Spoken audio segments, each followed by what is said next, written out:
Halo semuanya, hari ini kita bakal ngobrolin sesuatu yang ya kita semua rasain tiap hari. Perubahan. Kenapa sih dunia di sekitar kita ini rasanya terus bergerak, nggak pernah sama? Nah, ternyata sosiologi punya 4 kacamata atau lensa keren banget buat bantu kita ngertiin semua ini. Coba deh, pernah nggak kalian berhenti sejenak terus mikir, kok kayaknya nggak ada yang abadi ya? Dari hal kecil sampai yang besar. Pertanyaan yang kelihatannya simpel ini justru jadi jantung dari semua yang akan kita bahas hari ini.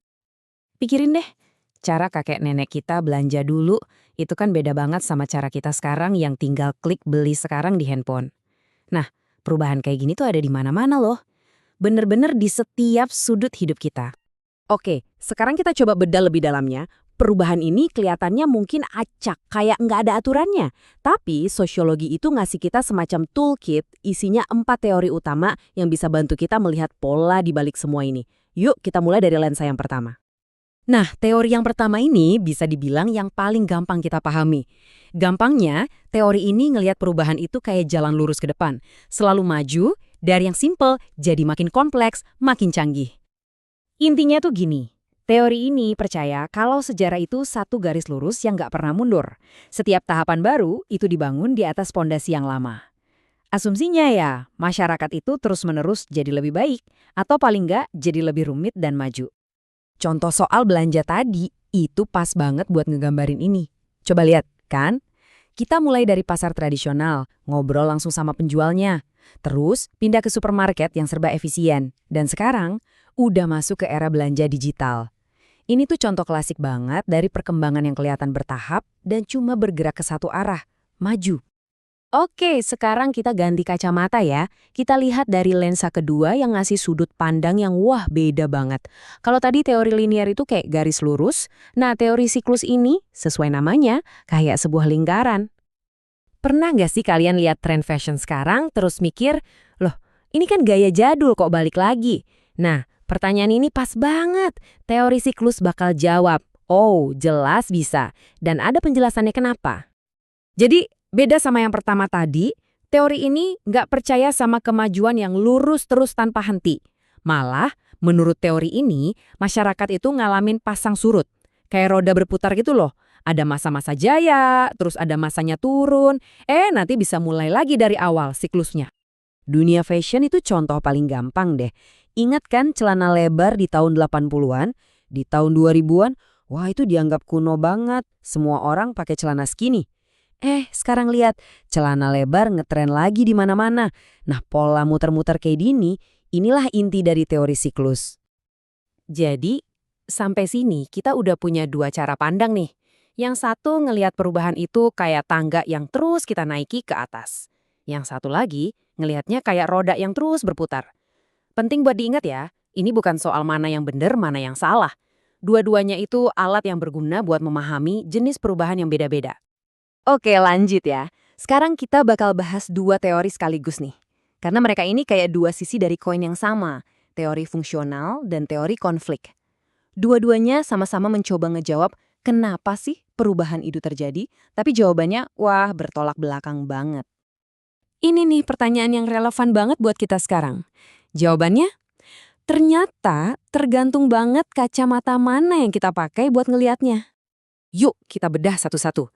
Dari kacamata fungsional, masyarakat itu dilihat kayak sebuah sistem yang selalu berusaha seimbang. Jadi, kalau ada perubahan, sistem ini bakal beradaptasi dan nemuin keseimbangan baru. Contohnya, munculnya profesi baru kayak social media manager. Nah, beda lagi sama kacamata konflik. Teori ini lebih fokus ke pertarungan.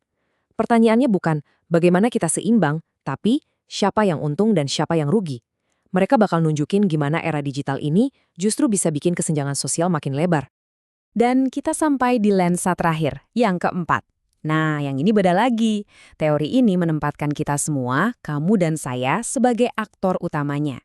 Jadi perubahan itu bukan cuma sesuatu yang terjadi gitu aja ke kita. Kitalah yang membuat perubahan itu terjadi. Kata kuncinya di sini adalah niat dan tindakan kolektif. Jadi perubahan itu nggak datang dari langit. Perubahan itu dimulai ketika sekelompok orang ngerasa, wah ini nggak bisa dibiarin gini terus.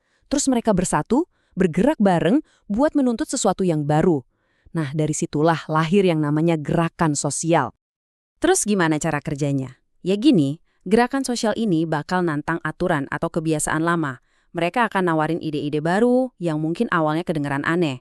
Terus, mereka bakal kasih tekanan terus-menerus ke pihak yang berwenang, entah itu pemerintah atau perusahaan, sampai akhirnya pihak-pihak itu mau berubah.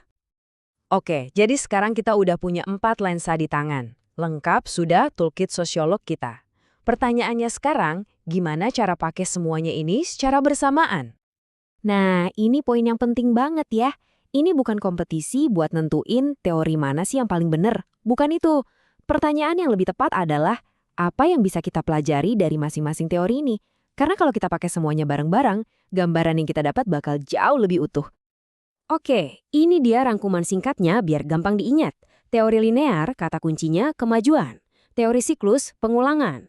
Teori fungsional dan konflik, itu soal keseimbangan versus perjuangan. Dan yang terakhir, teori gerakan sosial, itu tentang kekuatan aksi kolektif. Ini semacam contekan cepat yang berguna banget. Kutipan dari zaman dulu ini rasanya masih relevan banget sampai sekarang ya kan? Karena perubahan itu pasti terjadi, nggak bisa kita hindari. Makanya penting banget buat kita punya alat untuk bisa memahaminya. Dan sebagai penutup, saya mau kasih satu pertanyaan buat kalian renungkan. Coba deh lihat dunia di sekitar kalian hari ini. Dari keempat lensa tadi, kacamata mana yang paling sering kalian pakai tanpa sadar? Apakah kalian cenderung melihat kemajuan? Atau siklus yang berulang? Atau jangan-jangan kalian lebih sering melihat pertarungan? Atau justru kekuatan orang-orang yang bersatu? Coba deh perhatikan. Terima kasih banyak sudah menyimak.